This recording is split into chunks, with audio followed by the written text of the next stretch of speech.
আমি 4টি বিষয়ের কথা বলবো, যেগুলো রমজানে হয়তো কম বেশি আপনি করেছেন আল্লাহর তৌফিকে। সেই 4টি আমলকে আপনি যদি রমজানের পরেও ধরে রাখতে পারেন, আমি আল্লাহর কাছে বিশ্বাস করি, আল্লাহর কাছে আমার সুধারণা যে আল্লাহ তাআলা আপনার রমজানকে সাকসেস করেছেন, আল্লাহ আপনার রমজানকে কবুল করেছেন, কারণ আপনাকে আল্লাহ আবারও ইবাদতের তৌফিক দিয়েছেন। আর সেই 4টি কাজের প্রথম কাজ হলো, আমরা অনেকেই আলহামদুলিল্লাহ সারা বছর নামাজ নিয়ে অবহেলা কম বেশি করলেও রমজান মাসের সম্মানে, তাকওয়ার মাস হিসাবে, কোরআন নাজিলের মাস হিসাবে, শ্রেষ্ঠ মাস হিসাবে, ইবাদতের মৌসুম হিসাবে রমজানে অনেকেই পুরুষরা 5 ওয়াক্ত নামাজ মসজিদে গিয়ে পড়ার চেষ্টাটা করেছে। মা বোনরা ওয়াক্ত হওয়ার পর দেরি না করে তারা নিজ নিজ অবস্থানে নামাজটা আদায় করার চেষ্টা করেছে।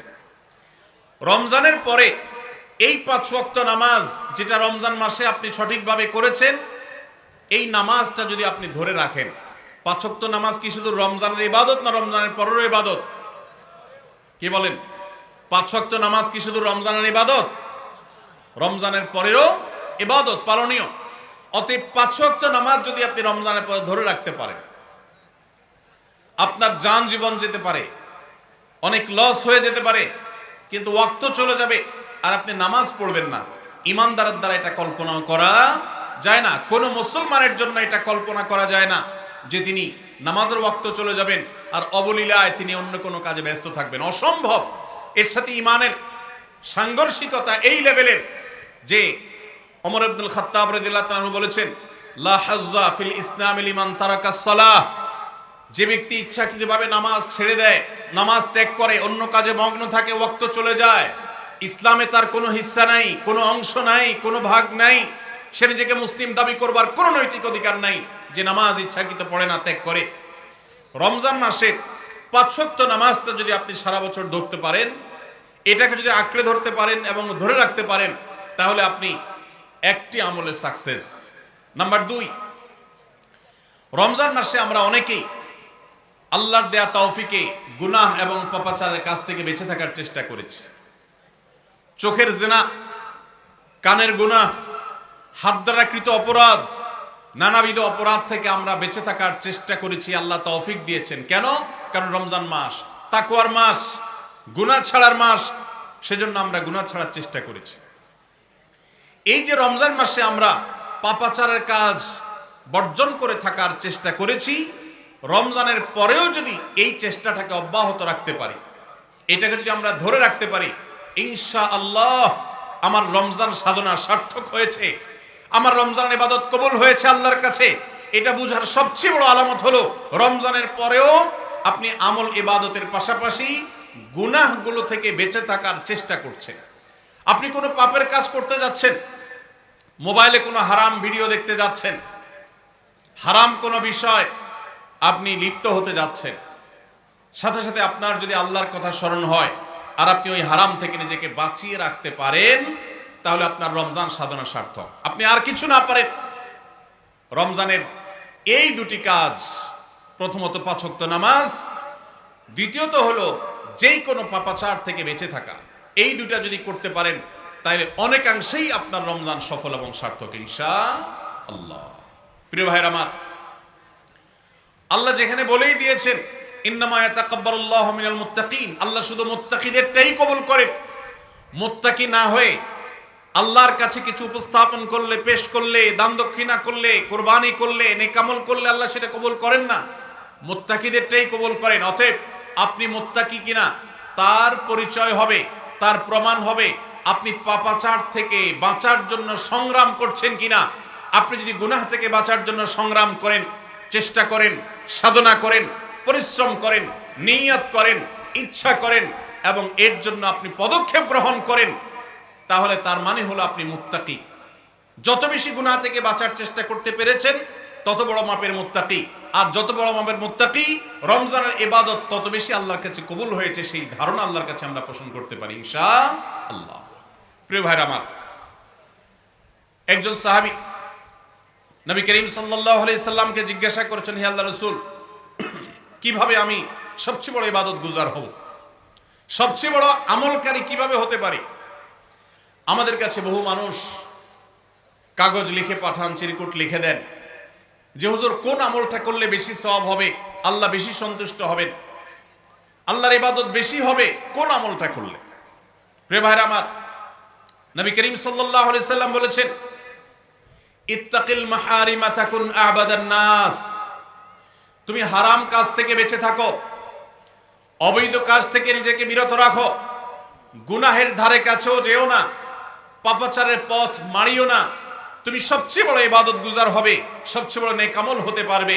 অনেক বেশি নফল রোজা রাখে, অনেক বেশি দোয়া দুরূদ পড়ে, অনেক বেশি কোরআন তেলাওয়াত করে, অনেক বেশি নফল দান সাদেকা করে, অনেক বেশি নফল কাজ করে, এই লোক আল্লাহর খাতা বড় ইবাদত গুজার নয়। আমাদের স্মৃতিতে ইবাদত গুজার বলতে ভেসে ওঠে সারাক্ষণ নামাজেরই ব্রত থাকা মানুষের কথা। আমাদের স্মৃতিতে ভেসে ওঠে ইবাদত গুজার মানে হলো ঘন ঘন নফল রোজা রাখা ব্যক্তির ছবি। আমাদের স্মৃতিতে ইবাদত গুজার বলতে ভেসে ওঠে যে ব্যক্তি অনেক বেশি নফল আমল, জিকির আজকার ইত্যাদিতে মাশগুল থাকে। অথচ নবীজি বলছেন, ইত্তাকিল মাহারিমা তাকুন আবাদান নাস। তুমি হারাম কাজ থেকে বেঁচে থাকো, সবচেয়ে বড় ইবাদত গুজার হতে পারবে, সবচেয়ে বড় নেক আমল হতে পারবে যদি তুমি হারাম কাজ থেকে বেঁচে থাকতে পারো।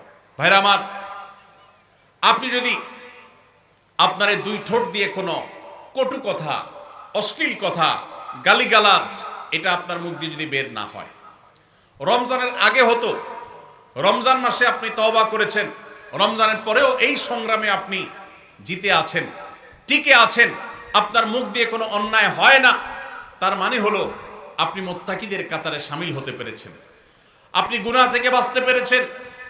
আপনার আমল দেখা যায় না, কিন্তু এই যে গুনাহ থেকে বাঁচার সংগ্রামে আপনি জিতে গেছেন, আপনি নিজেকে বাঁচিয়ে রাখতে পেরেছেন, এটাই হলো আপনার সফলতা, এটাই হলো আপনার সার্থকতা। আজকাল নফল রোজা, নফল নামাজ, নফল দোয়া দুরূদ, নফল জিকির আজকার, নফল দান সাদকা করা মুসলমানের সংখ্যা কম নয় সমাজে। যেই মুসলমানের অভাব সেটা হলো গুনাহমুক্ত জীবন গঠন করা মুসলমানের অভাব, মুত্তাকি মানুষের অভাব, গুনাহমুক্ত মানুষের অভাব। গুনাহমুক্ত মানুষ পাওয়া যায় না। ভাইরা আমার, আমাদের চেষ্টা করতে হবে আমার হাত এবং মুখ দ্বারা কারোর অধিকার খর্ব হবে না, কারোর কষ্ট হবে না। মুসলমান তো বটে, অমুসলমানকেও কোনো কষ্ট আমি দেব না, কারোর অধিকার নষ্ট হবে না, সম্পদে কারোর হক আমি নষ্ট করব না। আমি ওয়াজ মাহফিল শুনলাম, দিন কি দিন শুনলাম, ঘন্টাকে ঘন্টা শুনলাম, শুনতে শুনতে আমি কেঁদে দিলাম। 2 পয়সার কোনো ভ্যালু নাই যদি আমি দোকানদারি করতে গিয়ে কাস্টমারের সাথে 2 নাম্বারি করি, কাস্টমার হয়ে দোকানদারের সাথে 2 নাম্বারি করি, জমির আইল ঠেলাঠেলি করি, আরেকজনের ফসল আমি নিজে তুলে নিয়ে আসি, অন্যায়ভাবে কারোর হক নষ্ট করি, কথা দিয়ে কাউকে কষ্ট দেই, আচরণ দিয়ে কাউকে কষ্ট দেই, কারোর কোনো অধিকার নষ্ট করি, কারোর গীবত শিকায়েত করি, কারোর পেছনে তার সমালোচনা করি, বিদ্রুপ করি, কাউকে আমরা ব্যঙ্গ নামে ডাকি, ফেসবুকে, সোশ্যাল মিডিয়াতে অথবা অফলাইনে অনলাইনে যে কোনো সেক্টরে, যে কোনো জায়গাতে, যেই কোনো প্ল্যাটফর্মে এই ধরনের গুনাহের কাজে যদি আপনি লিপ্ত থাকেন, তো আপনার এই শত শত মাহফিল, হাজারো মাহফিল শোনা, মাহফিলে আসা, এটার কোনো মানে হতে পারে না।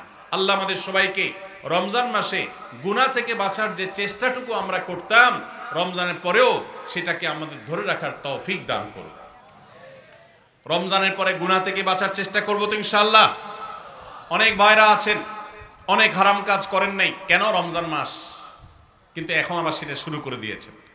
এর মানে হলো আপনার রমজানের ইবাদত কবুল হওয়ার সম্ভাবনা ক্ষীণ, নিশ্চিত তো বলা যাবে না, তবে প্রবল সুধারণা করা যায়, সম্ভাবনা অনেক প্রবল যদি আপনার সেই রমজানের আমলগুলোকে আপনি এখন ধরে রাখতে পারেন। অন্য সব না পারেন, অন্তত আমি 4টা আমলের কথা বলেছি, 5 ওয়াক্ত নামাজ আর সকল প্রকার গুনাহ এটা থেকে বিরত থাকা, আর 3 নম্বর হলো কোরআনে কারীমের তিলাওয়াত। অনেকে আমরা আলহামদুলিল্লাহ কোরআন তেলাওয়াত করেছি রমজানে, কারণ রমজান মাস কোরআন নাজিলের মাস। আমাদের সালাফ পূর্বসূরীরা রমজান মাসে কোরআন হাত থেকে রাখতেন না। আমরা অনেকেই নিজে কোরআন খতম দিয়েছি, যারা খতম দিতে পারেন না একটু হলো তেলাওয়াত করেছেন, তারাবিতে হাফেজ সাহেবের কাছ থেকে তেলাওয়াত শুনেছেন, কোনো না কোনো ভাবে কোরআনের সান্নিধ্যে এসেছেন। দুর্ভাগ্যজনক বাস্তবতা, রমজান চলে যাওয়ার সাথে সাথে আমাদের কোরআনের সাথে সম্পর্ক শেষ হয়ে গেছে, ঠিক না ভাই? ঠিক।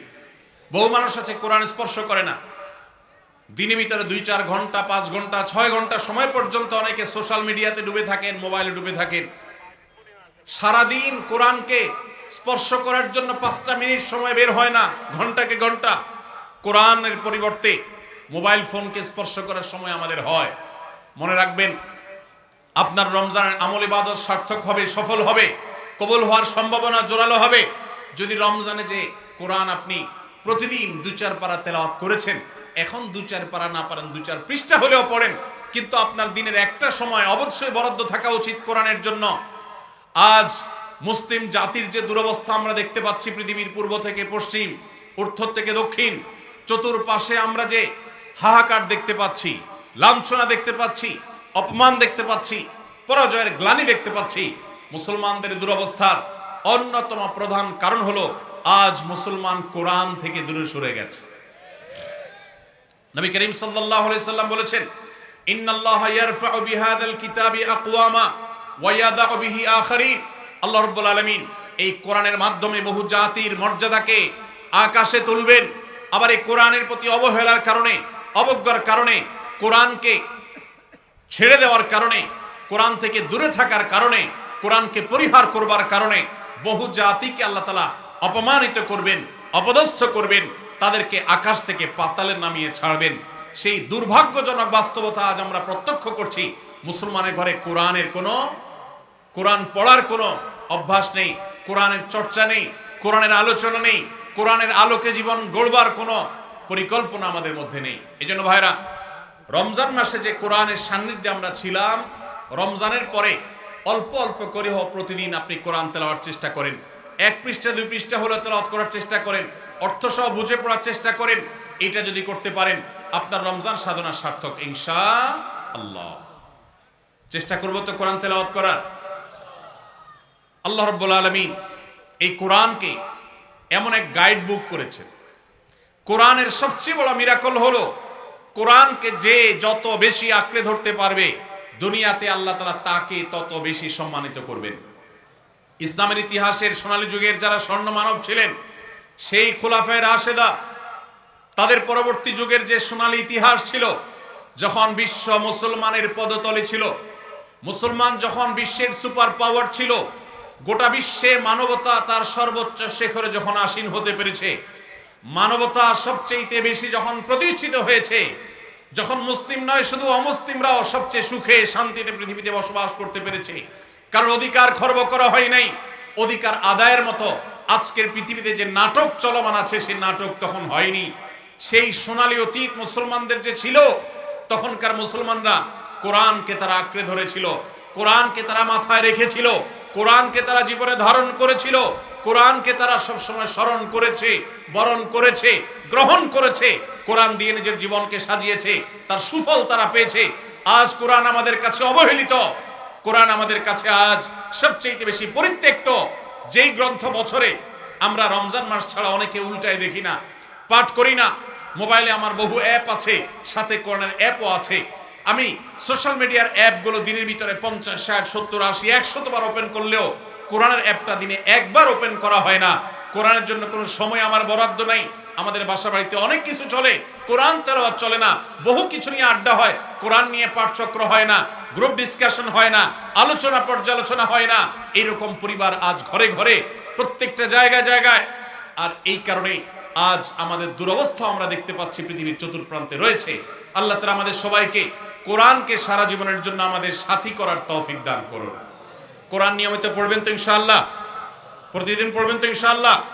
আল্লাহ আমাদের সবাইকে প্রতিদিন কোরআন তেলাওয়াতের তৌফিক দান করুন, কোরআন বুঝে পড়ার তৌফিক দান করুন, কোরআনের আলো থেকে আলো গ্রহণ করবার তৌফিক দান করুন, সমাজ এবং রাষ্ট্রকে কোরআন দিয়ে সাজাবার তৌফিক দান করুন। বলুন আমিন। নাম্বার 4, শেষ পয়েন্ট। রমজান উপলক্ষে আমরা অনেকেই ভোর রাতে সাহরি খেতে উঠে আল্লাহর কাছে কম বেশি দোয়া করার চেষ্টা করেছি, 2-4 রাকাত তাহাজ্জুদ নামাজ পড়ার চেষ্টা করেছি, ঠিক না? আমি ঠিক। ইফতার সামনে নিয়ে অনেকে দোয়া করেছেন। রমজান মাসে রোজাদারের দোয়া কবুল হয় দিনের বেলা, অনেকে দোয়া করেছেন। রমজান শেষ, তাহাজ্জুদ পড়া তো ভোর রাতে উঠে দূরের কথা, অনেকের ফজর নামাজ পড়াটাই কঠিন হয়ে গেছে, ঠিক না? আমি ঠিক। আজ রমজানের পরে রমজানের সেই আমলের ধারাবাহিকতা, অর্থাৎ ভোর রাতে তাহাজ্জুদের নামাজ পড়ার যদি কেউ অভ্যাস ধরে রাখতে পারেন, এটা হবে সবচেয়ে বড় অর্জন। এটা যদি না পারেন অন্তত ফজরের নামাজ, 5 ওয়াক্ত নামাজ তো পড়বেনই, ফজর নামাজ স্পেশালি জামাত যাতে কোনোভাবে মিস না হয়। আর দিন এবং রাত 24 ঘন্টার কোনো একটা সময় আল্লাহর কাছে দুহাত তুলে দোয়া করার অভ্যাস গড়ে তুলবেন, চেষ্টা করবেন তো ইনশাআল্লাহ। কয়েকটা সময়ের দোয়া আল্লাহর কাছে করলে সেটা বিফলে যায় না। এর ভিতরে একটা হলো ভোর রাতের দোয়া, আরেকটা হলো 5 ওয়াক্ত নামাজের পরের দোয়া, আরেকটা দোয়া কবুলের সময় আছে শুক্রবারে। কোন সময় হাদিস এটা ফিক্স করা হয় নাই, তবে হাদিস বিশ্লেষকগণ অনেকেই বলেছেন সেই সময়টা হলো জুমার দিন আসরের পরের সময়। জুমার দিন আসরের পরে সূর্য ডুবার আগ পর্যন্ত আল্লাহর কাছে যদি দোয়ায় মাশগুল থাকেন, বাসা বাড়িতে আছেন, কর্মস্থলে আছেন, রাস্তাঘাটে আছেন, যেখানে যে অবস্থায় আছেন, জুমার দিন শুক্রবার বাদ আসর সূর্য ডুবার আগ পর্যন্ত দোয়া কবুলের মোক্ষম একটা সময়, অসাধ্য সাধন করবার সময়, একেবারে অসম্ভবকে সম্ভব করার সময়, আল্লাহর কাছ থেকে সবকিছু নিজের করার সময়। এই জন্য এই সময়গুলো আমরা মিস করব না। তো রমজান মাসের দোয়ার অভ্যাসটা যদি রমজানের পরে আপনি ধরে রাখতে পারেন, ব্যাস এনাফ। 5 ওয়াক্ত নামাজ, সকল প্রকার হারাম পাপাচার বর্জন, কোরআনে কারীমের তেলাওয়াত অল্প অল্প করে হলেও প্রতিদিন একটা সময় ফিক্স করে যে এই সময় কোরআন তেলাওয়াত ছাড়া কিছু করব না। ঘুম থেকে উঠে প্রথম কাজ হবে ওযু করে আমি কোরআন তেলাওয়াত করব, ফজর নামাজের পরে একটু পড়ব। আর 4 নম্বর হলো দিন এবং রাতের কোন একটা সময় আল্লাহর কাছে দোয়া করার অভ্যাস করব। অনেক লোক আছি আমরা যে 24 ঘন্টার ভিতরে সপ্তাহে সপ্তাহ, মাসকে মাস চলে যায়। অনেক নিয়মিত নামাজি মানুষ আছেন, অনেক দাড়িওয়ালা মানুষ আছেন, এমনকি অনেক মাদ্রাসার ছাত্র, এমনকি আলেমও আছেন। মাসকে মাস চলে যায়, আল্লাহর কাছে হাত তুলে একটু চোখের পানি ফেলে শেষ কবে দোয়া করেছি বলতে পারবো না। এর চাইতে বড় হতভাগা আর কেউ হতে পারে না। এই জন্য রমজান মাসের দোয়ার আমলটা, রমজানে হয়তো আপনি দিনে 4 বার 5 বার করেছেন, রমজানের পরে একবার করেন।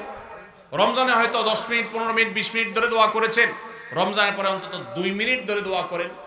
এই 4টা কাজ, 5 ওয়াক্ত নামাজ, সকল পাপাচার বর্জন, কোরআনে কারীমের তিলাওয়াত, আর দিন এবং রাতের কোন একটা সময় আল্লাহর কাছে দোয়ায় মাশগুল হওয়া, এই 4টা কাজ রমজানের, এগুলো যদি আপনি ধরে রাখতে পারেন তো ইনশাআল্লাহ আপনার রমজান সাধনা, আপনার রমজান ইবাদত বন্দেগী আল্লাহর কাছে কবুল হয়েছে। আল্লাহ আপনাকে মুত্তাকি হওয়ার তৌফিক দিয়েছেন, মুত্তাকিদেরটাই আল্লাহ কবুল করেন। অতএব আপনার রমজান ইবাদত এবং সাধনা কবুল হয়েছে, সার্থক হয়েছে, সেই সুধারণা আপনি পোষণ করতে পারেন। সবাই চেষ্টা করবো তো ইনশাআল্লাহ। আল্লাহ আমাদের সবাইকে সেই তৌফিক দান করুন।